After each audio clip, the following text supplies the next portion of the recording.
Outlaw Radio Live fans, we are live on the air with none other than the legendary rap artist, CJ Mack. How you doing tonight, brother? Man, I'm good, bro. I'm good, man. You too kind, man, with the legendary stuff. You know what I mean? I'm just me. I appreciate it, though. You're most certainly welcome, man. In my eyes, you're legendary, man. You make some absolutely great music, so there's not very many like you like you left, man. So. Well, thank you very, very much, man. Integrity is important to me, man. So, sometimes that's all I got in this world, right? That's all you got at the end of the day. So I gotta protect it. Exactly. So I know you're a busy guy, so I'm going to get right into this interview. What made you decide to get into the music industry? Honestly, man, I was kind of like a kid that was straddled the fence. I was either gonna be a baseball star or a trapper. You know what I mean? And I got hurt, man. I started getting into like the wrong things, but I fell in love with music, man. When I heard psychedelic sometimes, it makes you wonder how I keep from going under. That was really the song, back then that really inspired me because they were talking about the streets and how they were living. So I said, man, I want to do this, So I fooled around and wrote raps from the age of like 14 years old. But then I kind of got caught up in the street life and things like that, man. And I had a friend by the name of Mixmaster Spade.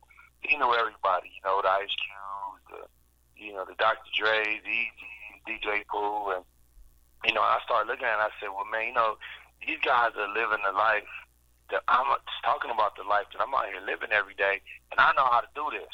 So you know what? I'm getting ready to try to get in there and Mixmaster Spade introduced me to King T, DJ Pooh, and everybody else, man. And things just kind of started, forming themselves from there. And speaking of forming yourself, in 1991, you released your debut record. This is probably going to take you way back, called "Color Me Funky." How did that album come to be? Well, with that album, it was like I said, I was trying to get in the game, man, and I didn't really know it. I was DJ Pooh for the first time and spit a rap, and he said, "How many bars is that?" And I was like, "What's a bar?" You know what I'm saying? I was in the street hustling, you know what I mean? I had enough money to get the drum machine and to do this and to pay a couple people, but man, I didn't know nothing about it, So I said, well, you know what? No one really took me seriously at first. They didn't really think that I really wanted to do this. So I thought I'd learn on my own. So at first I had to emulate who I thought like the Big Daddy Kanes and the LL Cool J, you know what I mean? So I kind of wanted to, well, that's how you're supposed to be, And then once that didn't work out for me, I said, man, I just got to do what I know. I got to talk about these streets and what I know. That's kind of how that came about. I put my own money out there and chanced it and pressed up some records and went down to Atlanta, man, and tried to release them. So I'm proud of that project because I put in work and it kind of taught me the business, the record business and how things work from the ground up. Yeah, and that record is actually very hard to find nowadays. I guess the vinyl goes on like eBay for like almost like $500-600. Yeah, I've seen that, man. I'm like, wow, that's outrageous, but that's cool. You know what I mean? It lets you know that there's some value in my past works.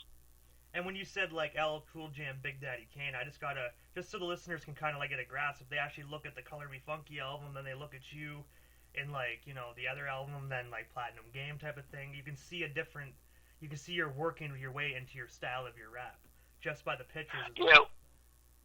Yeah, like I said at the beginning, those are guys I listen to every day.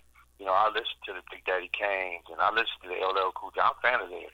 You know what I mean? And how they got down and how they did things. And it wasn't really like what we were about on the West Coast. Like the West Coast, they really just started kind of talking about the street stuff and this and that, this and that. And I was a little bit different than some of the guys that I felt was doing it. Like I was really, really doing some of the stuff that some of the artists were talking about, and I kind of knew they weren't doing that.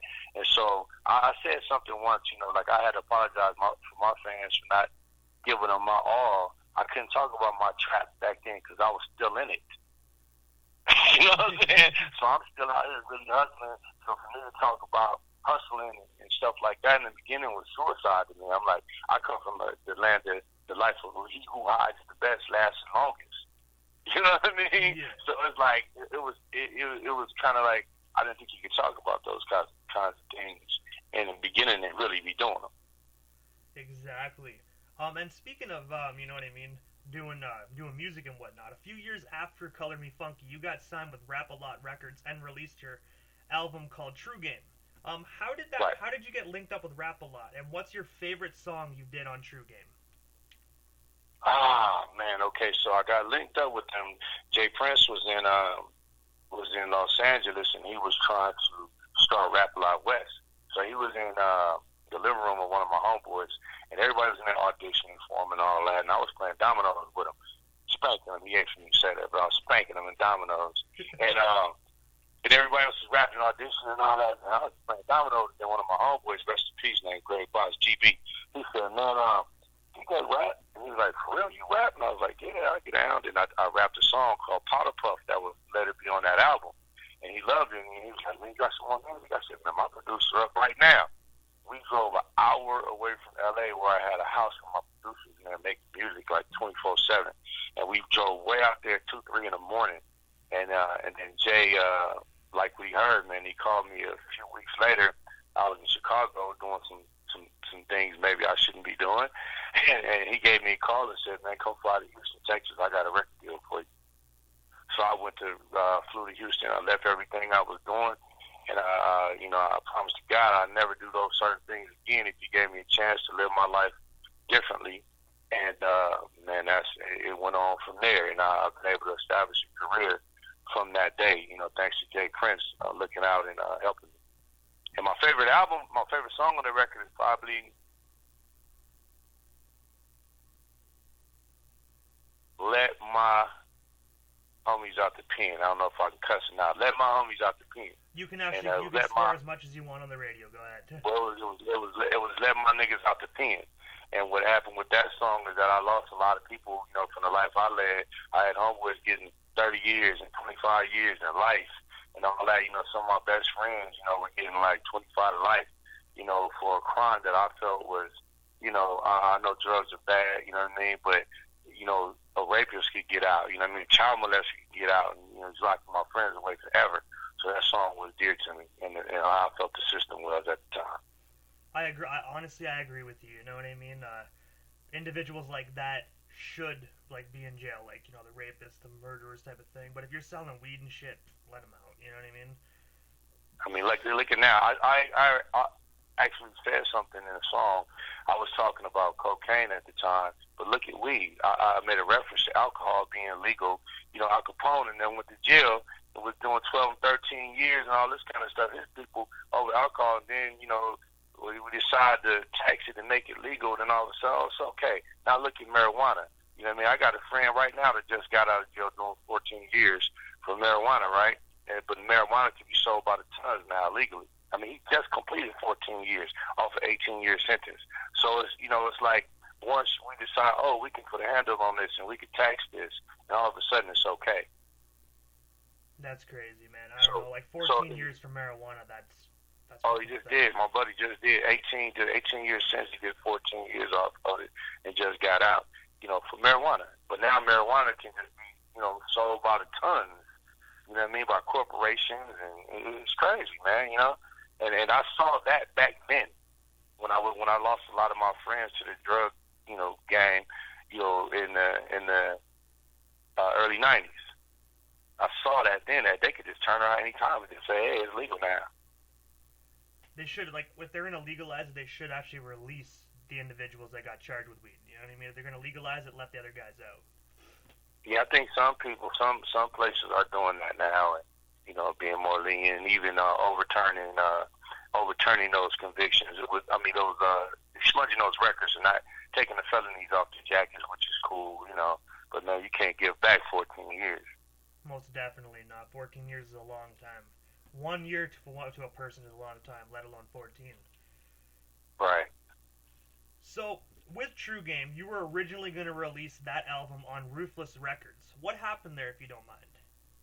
No, you know what? That's something that's false, man. That's just something was on Wikipedia, and I don't have time to be chasing all these, things around and trying to correct everything. That's actually not true. I was never signed to Ruthless Records. I don't even know where that came from. I've read it, but I don't even know where that came from.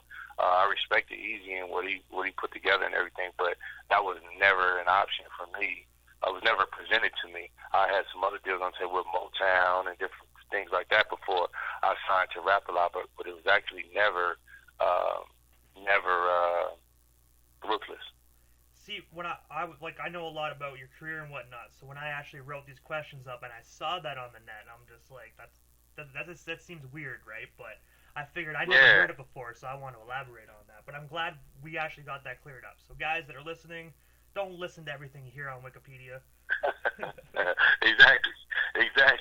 Wikipedia, man, people can go in there and insert things they want, you know what I mean, at any time. So it's not a credible source, you know what I mean? Most definitely not. So this one is actually like a personal question that I always wanted to ask you.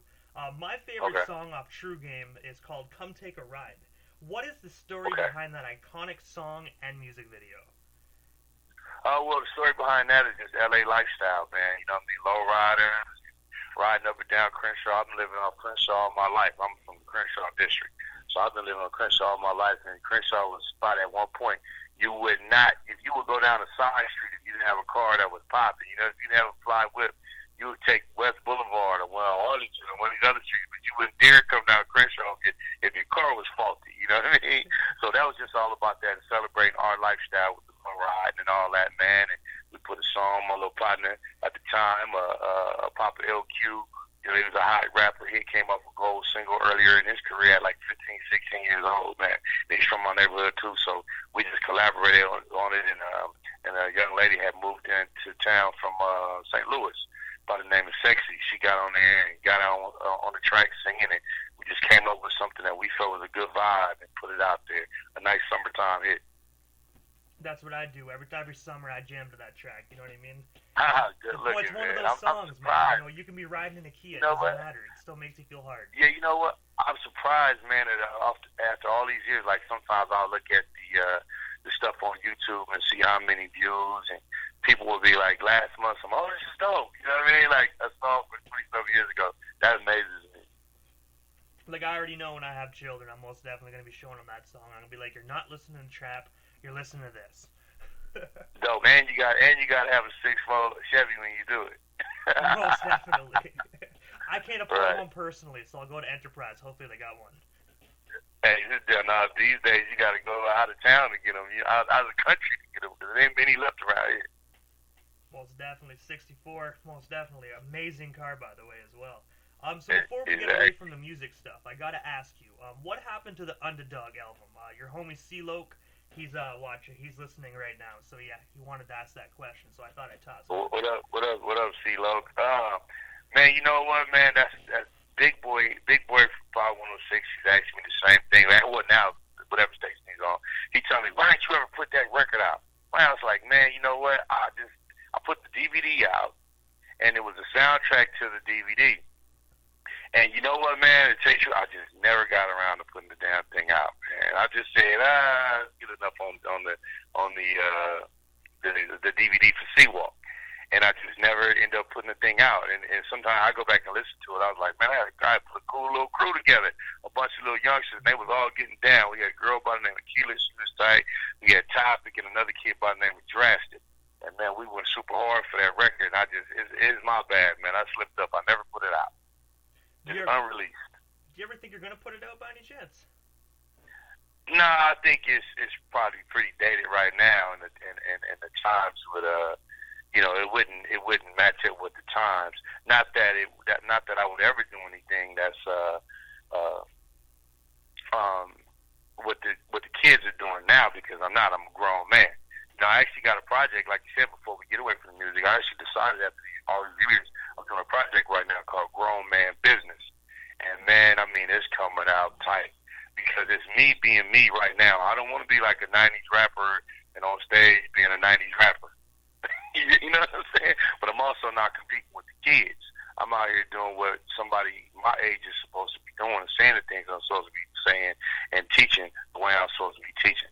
So I'm having a ball doing that project right now with Cavi. And I'm also doing a project with Cocaine called Baking Soda and Water. So we keeping it grown man around here, man. So that's my whole tagline right now. It's grown man business. Most definitely. I'm looking forward to that project. And when you said cocaine, I actually got cocaine coming up on the air next month as well. So I'm most definitely going to touch base on that track as well. Yeah, we're doing a little project together called Baking Soda and Water. You know what I mean? That's he and I. That's our project together. And then I'm doing a project called Grown Man Business, both produced by Cavi. And I think we can all say what baking soda and water is about. You know. Yeah. We don't bring that game back. You know where my real start is. You know what I mean? We're gonna go there a little bit on them and give it to them like only those that really did it can do. Stay in school, kids. That's all we gotta say. Right, stay in school though. But I just gotta bring back a little nostalgia and talk that talk. Most definitely. Well, the way I couldn't talk the talk back then. You know what I mean? I'd end up locked up somewhere talking the talk back then. I think I'm pretty free to talk it now. I think you got a thing called statute of limitations, but I can talk that shit now. Most definitely. And you know what? There's no C. Dolores Tucker around to ban your music, so have at it. Right. So you directed a documentary called The Seawalk, which you just mentioned a few minutes ago. How did that come to be? Well, at the time, Dub C had brought the dance back. You know, Dub C's like a brother to me, you know, and he had brought the dance back with the West Side Connection. You know, he's one of the best, you know, Crip walkers they are, right? So he did that, and then I noticed everybody started doing it. You know, Lil Bow Wow was on the Crip walk. The Laker girls were doing the Crip walk at halftime, and the Rick Barry was a basketball player at the time. He did it during an All-Star game. So it's like I looked at that, and I looked at the popularity of the growing dance, and they also had a dance they had called the Clown Walk. That they were kind of emulating the Crip walk, where the kids are doing extra moves to it. So I said, you know what? This is a good platform for me to talk about something more serious. And what I really was concerned with was the murders that were taking place in Los Angeles still. You know, a bunch of kids dying, man, mothers crying, and no one talked about it anymore. Once something is no longer news, no one mentions it. So it was a time where you see the news and you could tell the violence that was happening and things that was going on in the city. But then once it became such a regular occurrence, it wasn't on the news anymore, and there was no platform. Nobody was talking about it. And I felt like the city needed some attention and help for the problems that was going on. People were destroying each other like this, man. So that was my real reason for doing that. And I used the Seawalk as a hook to bring people in to talk about a more serious subject. Most definitely. Honestly, I have not got a chance to see that documentary myself, but I most definitely will check it out. Do you know what platforms it's actually on so we can check it out? I think right now, man, I mean, it's all over YouTube. I mean, they got the whole thing streamed on there. So if you go to YouTube, you'll be able to see it. Just pull in Seawalk, It's a Way of Living, and CJ Mack, and you'll be able to see it. It's a really great documentary, man. And unfortunately, man, like, not much has changed. Like, right now, it hurts my heart right now. I see so many young people dead, man, on Instagram and social media. Rest in peace, such and such. Rest in peace, such and such. And then you look at the faces, man, they're in their 20s and stuff like that, man. And I mean, it's all around the country. You know, it's not just Los Angeles. It's all around the country. So, you know, that really saddens me, man, being someone older that made it through that, you know, thus far. That's something that's still dear to my heart as it was when I made that documentary in 2002. It still bothers me. In the year 2000, you were working with Death Row Records. How did you get hooked up with Death Row, and what's the story behind that? I got hooked up with Death Row Records because I wasn't getting along with some of the people that had left their label at the time, and we had kind of gotten to a little verbal joust back and forth. and Suge heard one of my records. Well, actually, rest in peace, one of his guys by the name of Montreal. He heard the song through one of my guys in San Diego named Tata. And they heard the song, and they was like, man, how does he know so much about Death Row? How's he saying all this stuff, man? And they loved it. So I was going to put the record out on my own, and then Suge called me and decided, he was like, hey, man, I'll pay you. You know what I'm saying? Let me have the record. So a lot of people think I did it for them, or they were, you know, I did it because they influenced me. Nah, we had a little something going on back and forth with these records that a lot of people don't know about, because once I got really, really going, they kind of left me alone because they know I know the truth about everybody and everything, so they kind of left me alone over there.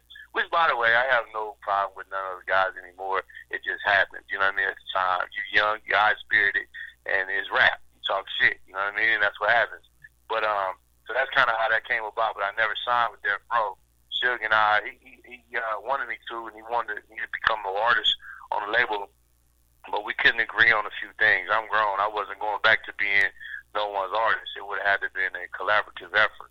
You know what I mean? And Suge was still pressing the Death Row line and wanted me to do that. And that didn't fit where I was in my career and what I wanted to do. So that never came about. And also, judging by some of the stories I heard with Death Row, it might have been the best, wisest decision you made as well, you know? Well, I don't know, man. Like I said, man, I made a record, so I got love for Suge and Snoop. You know what I mean? So, Suge Knight, man, I'm not on the bandwagon of the people that hate him. You know, he looked out for me in many ways a few times, and I wasn't his artist.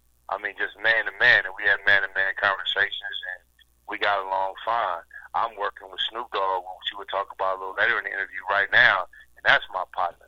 So I had love for both of those gentlemen, and whatever their issues were was their issues, and whatever's going on with Death Row was outside of me. And, you know, even if I was over there, some of those things, I don't believe, it's things I've heard, because I don't know what was going on over there, you know, to be exact, but it wouldn't happen with me. So I don't know. Maybe, maybe not. See, when I look at Suge Knight, he did a lot for the music industry. Like, he gave birth to a lot of great rappers. So I can't hate Suge Knight either. Like, he did some bad things, but either way, you can't hate him, man. He did some wonderful things for the music industry. Yeah, all of us do bad things, you know, and I guess it depends. It's subjective. It's about who you talk to, I guess.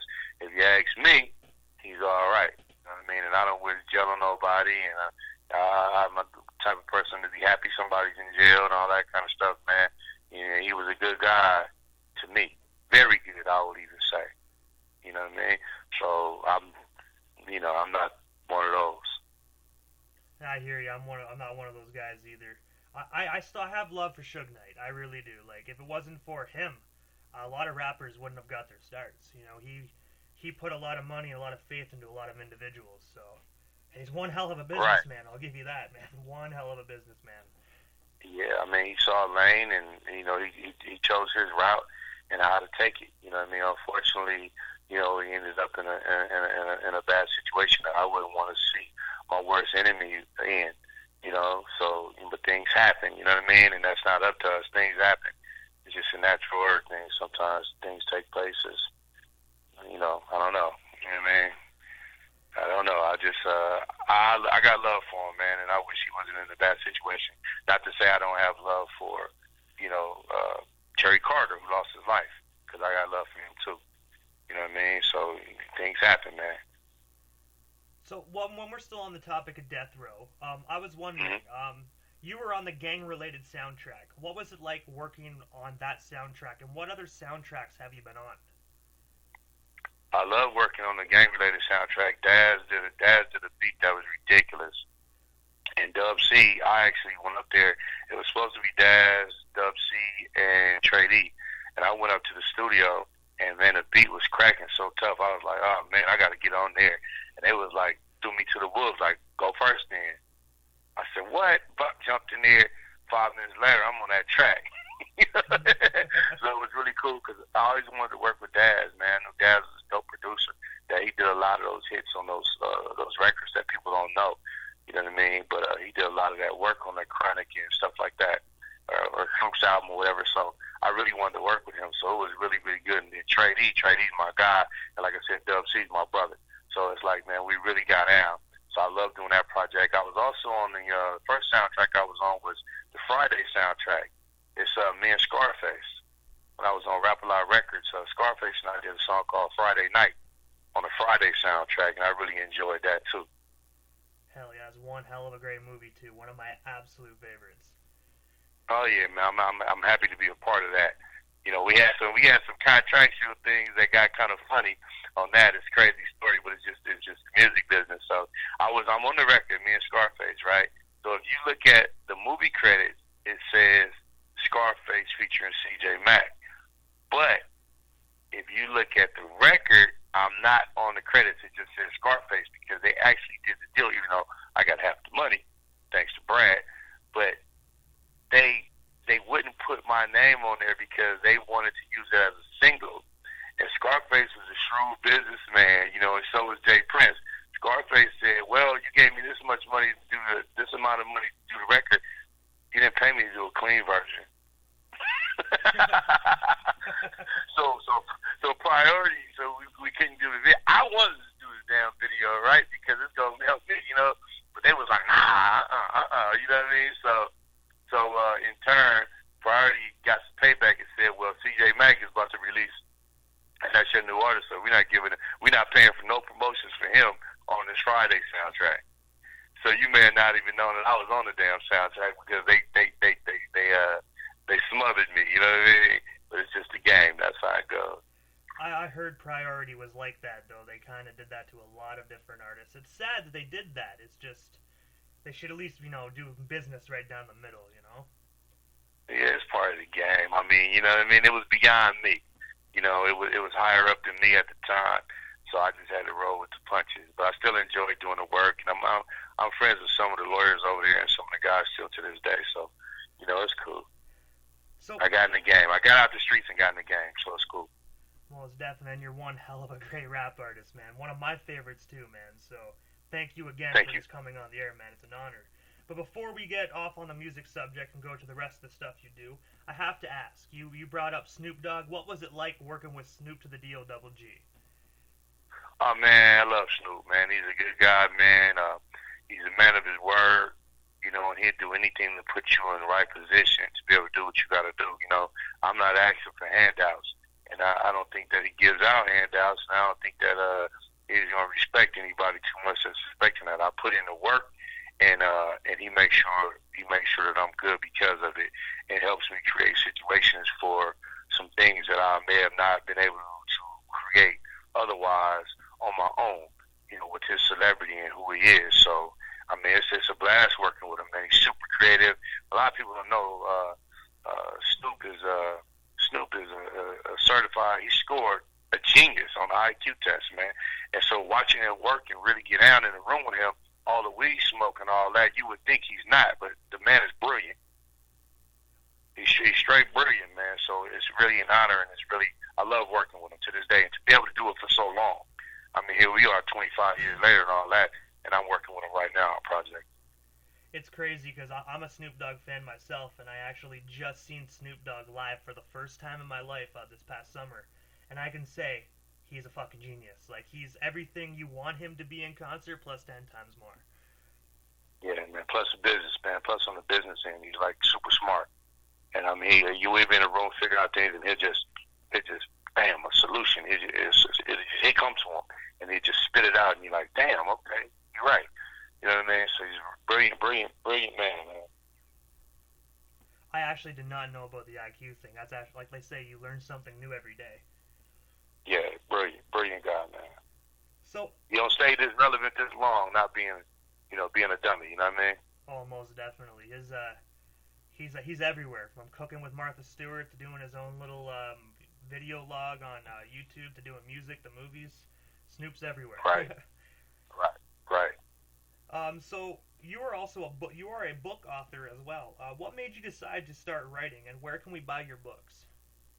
Well, I don't want to live my life in vain. You know, writing gives me a platform. Writing is something I enjoy, like I said, since 14 years old. Writing allows me to vent. It allows me to talk about my past.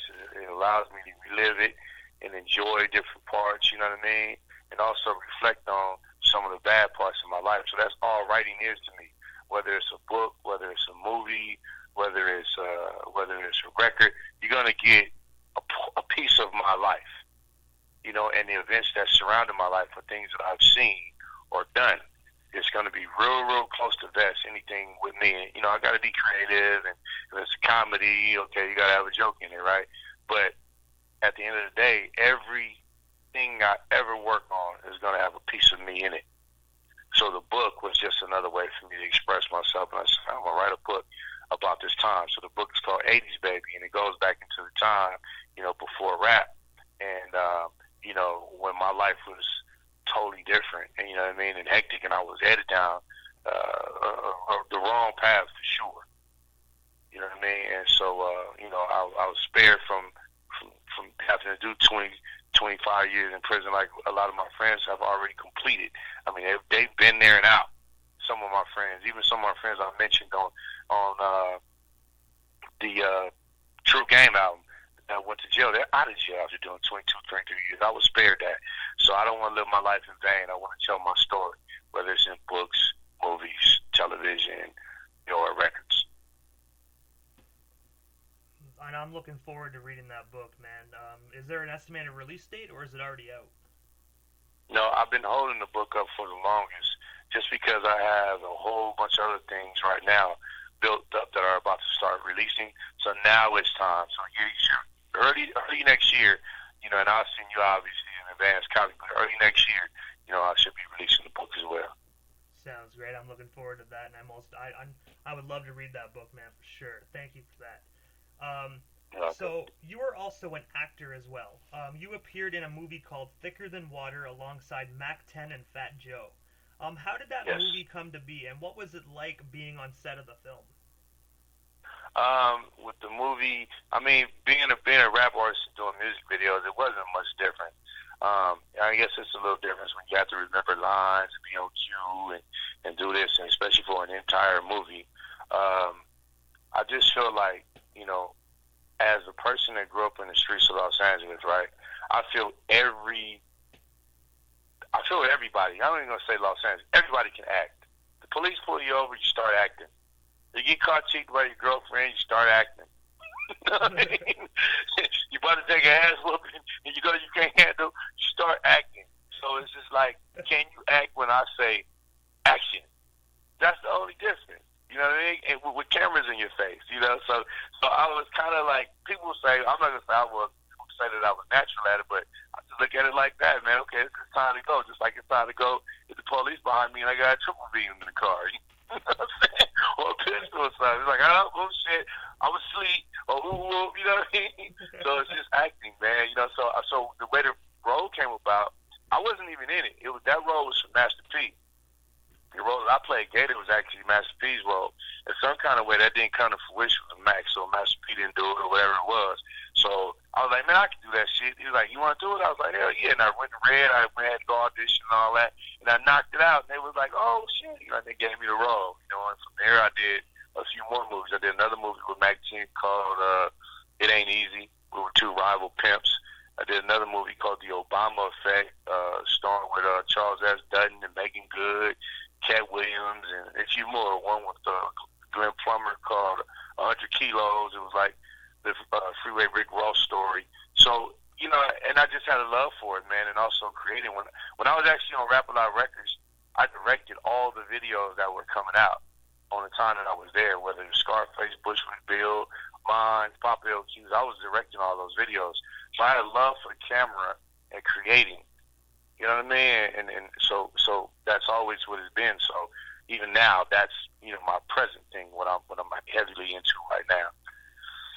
So I loved it. It was a blast, man. It was fun, and we got out. I got to meet Fat Joe, Big Pun, and all these guys, man. It was really cool.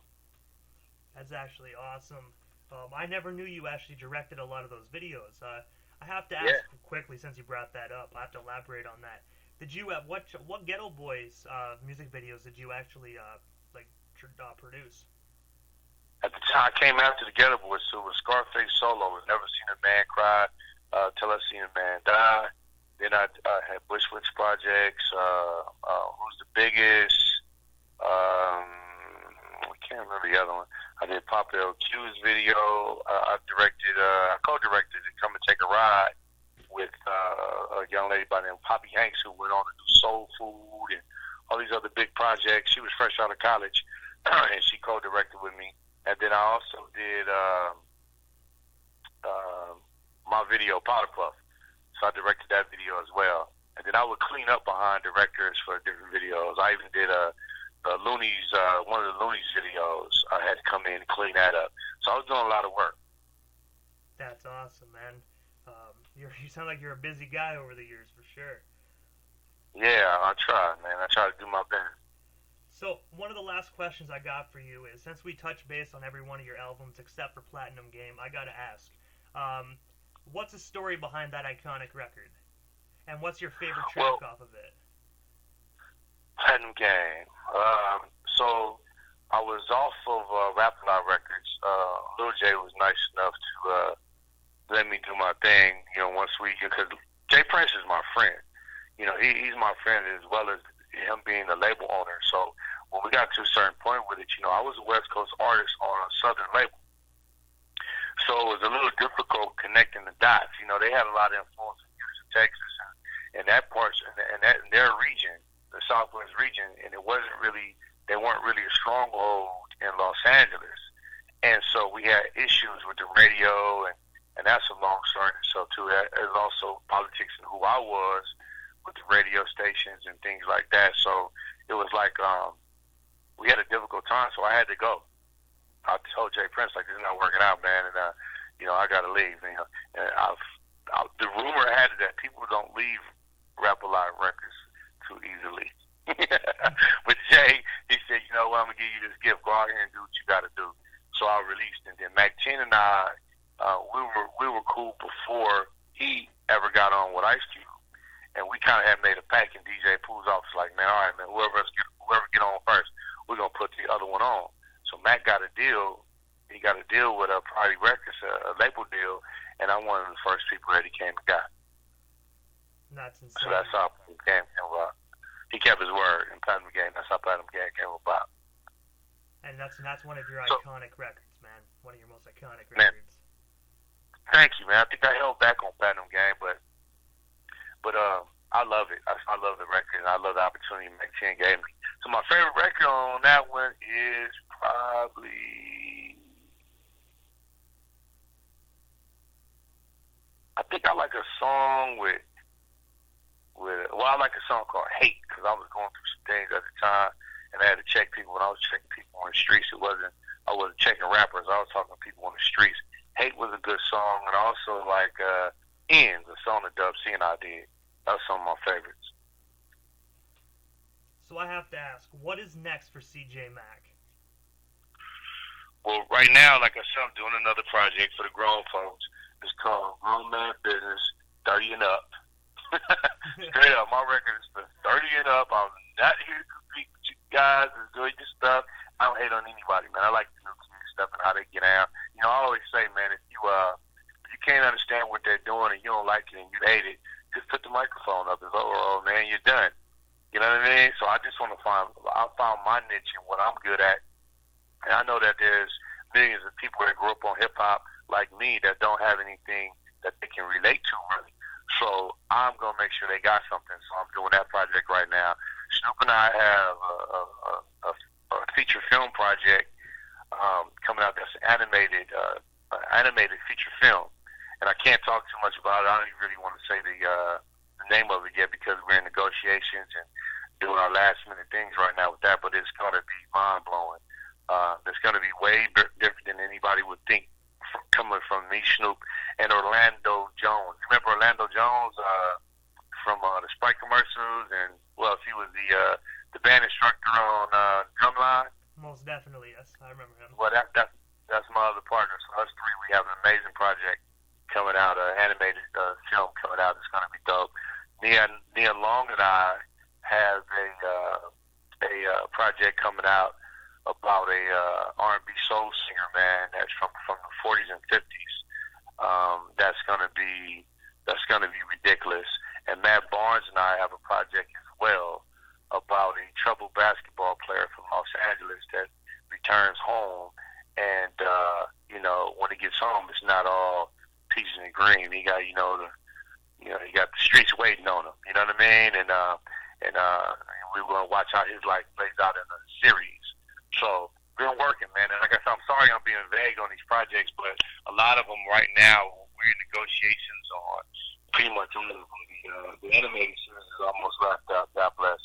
But we got a lot of things coming out in 2020.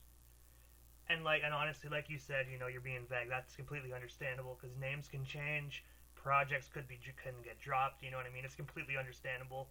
They're pretty much up And in the big air too. right now. And you still got biters out here too. You got people that'll bite you too. You know what I mean? Exactly, right? So no worries on being vague, man. It's business, you know what I mean? Right. So yeah, I got a lot of things on me. I'm really being blessed once again, to be at this stage in my career and doing brand new things is man, that's like heaven sent, man. To be able to do brand new things at this stage in my career is just amazing. There ain't no And stopping working with CJ Mack.